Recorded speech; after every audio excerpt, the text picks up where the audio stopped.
Good morning, Paula and Bhargav. It's Wednesday, the 31st of May. Here's the heads up brief for today. For the Southeast Asia production, we covered 19 issues.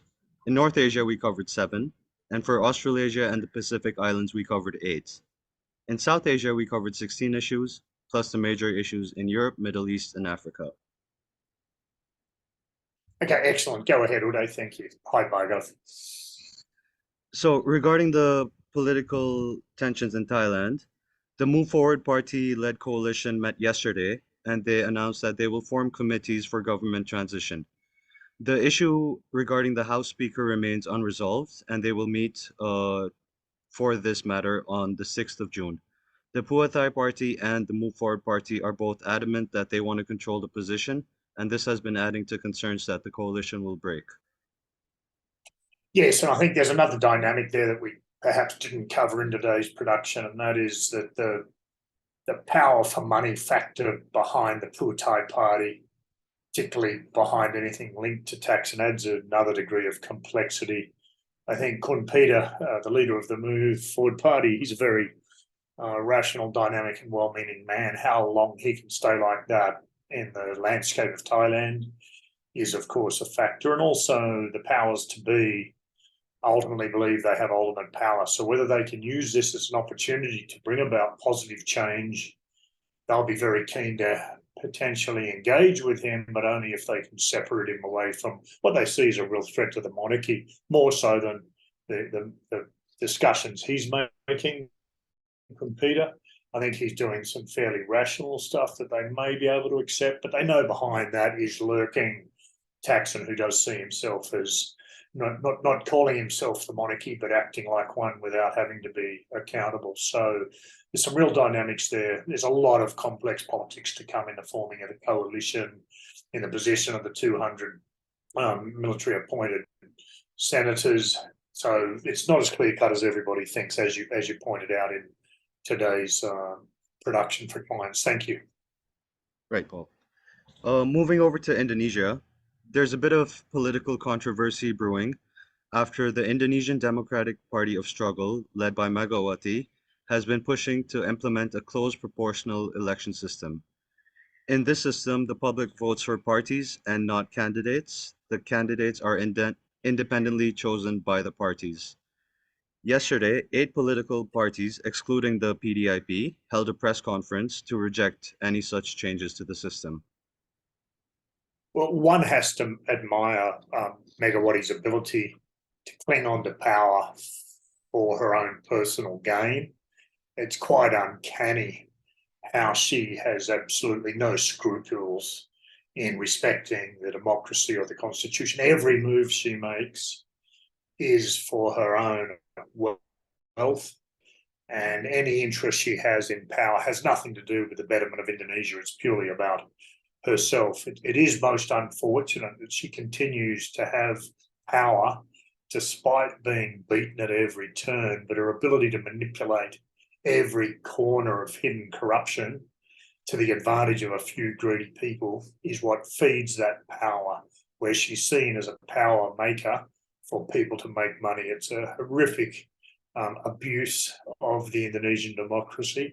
And I think she's going to go one step further to having less power. She's really the last player, along with Prabowo, in the old, what they called the new order of leadership.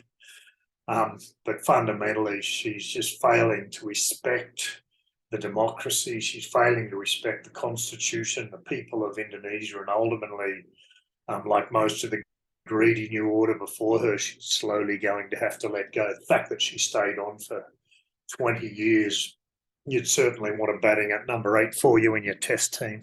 Thank you. Right.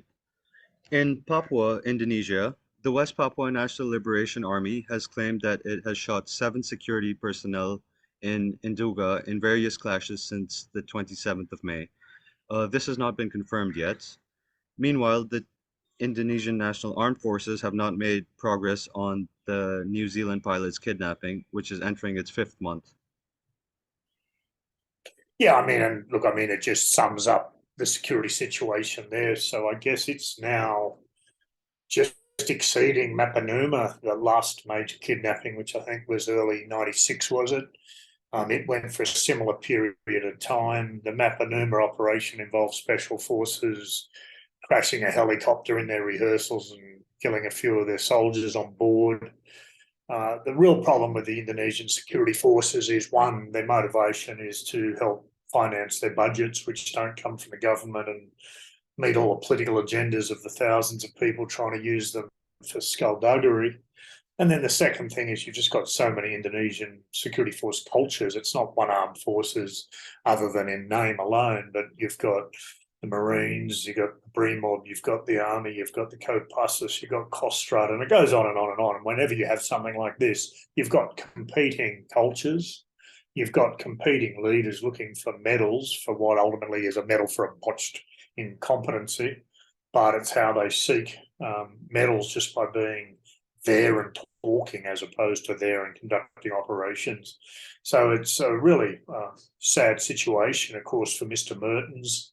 Of course, his airline, Suzy Air, made no measures to have appropriate mechanisms in place. So, I mean, you're flying around Papua and you're ultimately carrying a lot of risk, and your employers there are about the money.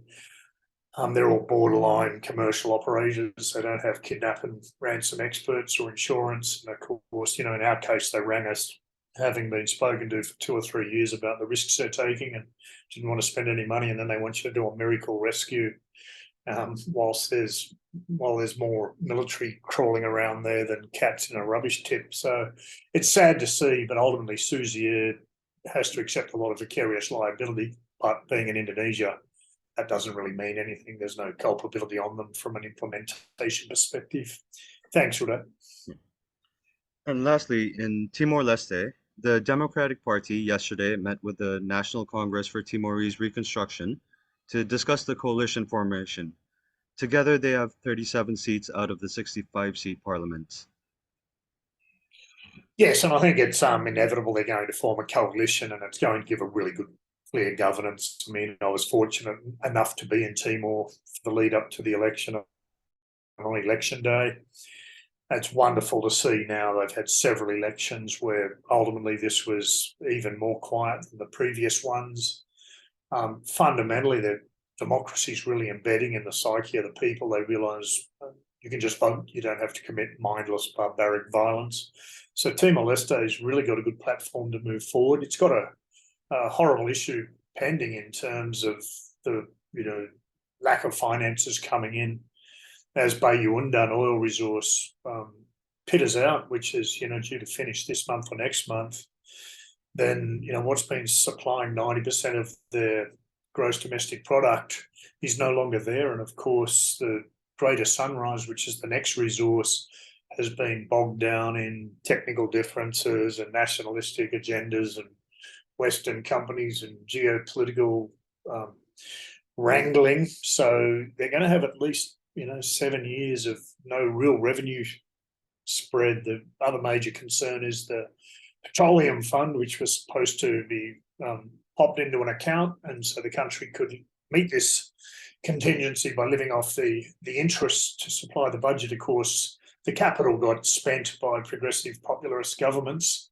They failed. For a couple of years they maintained discipline on the petroleum fund, but unfortunately that didn't last long enough, and that capital's gone. So there's a real bind there now, and some real important long-term geopolitical decisions. Do they get an investor in from China that'll tell them they can do what they want, or do they trust the Western guys to be perhaps more rational and more fair on the longer term and more upfront?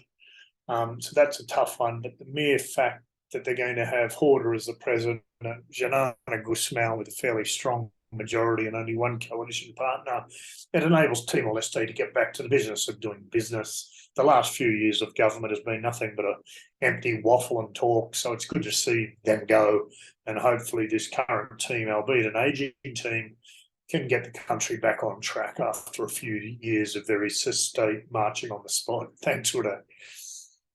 Yeah. Moving over to South Asia, in Pakistan, Imran Khan is to be tried at a military court for the violence earlier this month.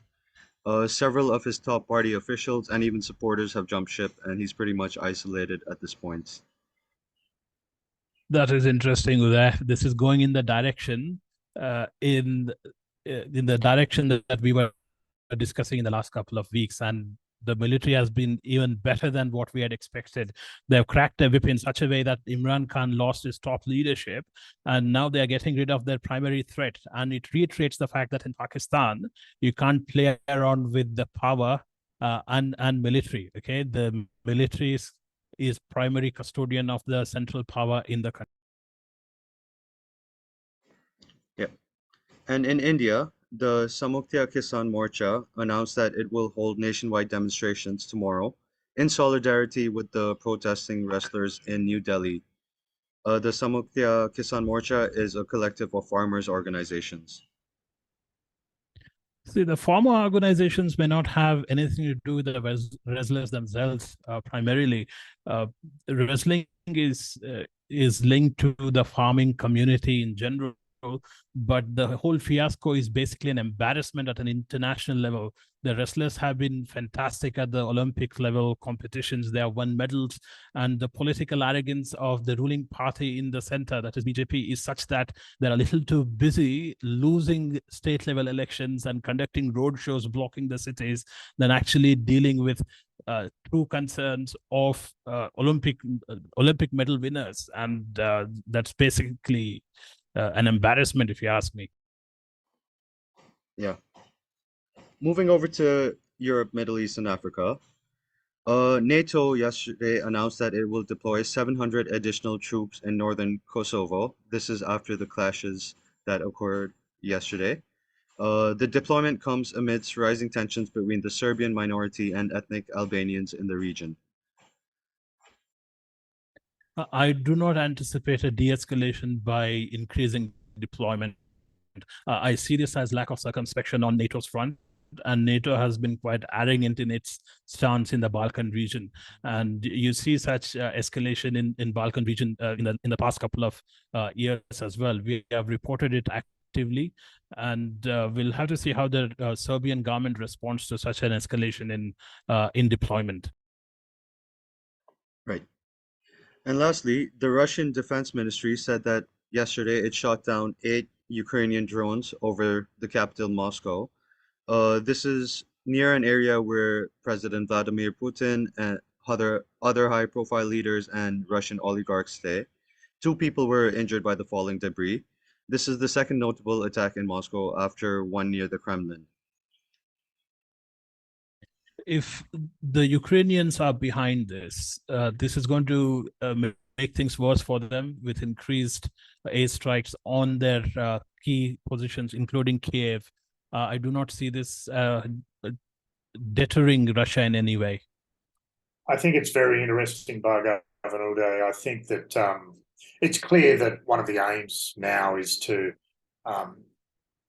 have Russia make a response so that NATO can use the excuse to bring NATO troops in. There's no surprises for guessing who's ultimately pulling the strings on NATO, and it may seem very wise across the other side of the Pacific Ocean, but it's interesting that nobody now wants to go and fight wars, and there's reason for that. They'd rather send presents and have other people do the skullduggery, but it's almost like they're inciting a response. I'm not sure if you've had a chance to look at Putin's response. It was very measured, and he spelt out that they're turning to terrorism tactics, that somebody is trying to prompt a response. He talks about still their special operations going in there, and that, yes, of course, they're hitting legitimate military targets, but it's very, very difficult to counter the Western media because, I have very many well-educated friends who are all actually very ignorant because they're only watching the Western media, and unfortunately some very, very great minds are taking a lot of barbaric arguments, hook, line, and sinker, because it's easier to conform and it's easier to think simplistically than it is to actually deal with the reality of what's going on and who's behind it. Thank you. That's a heads up brief for today, Paul and Bhargav. Anything else from you? No, thanks very much. Thanks, Uday.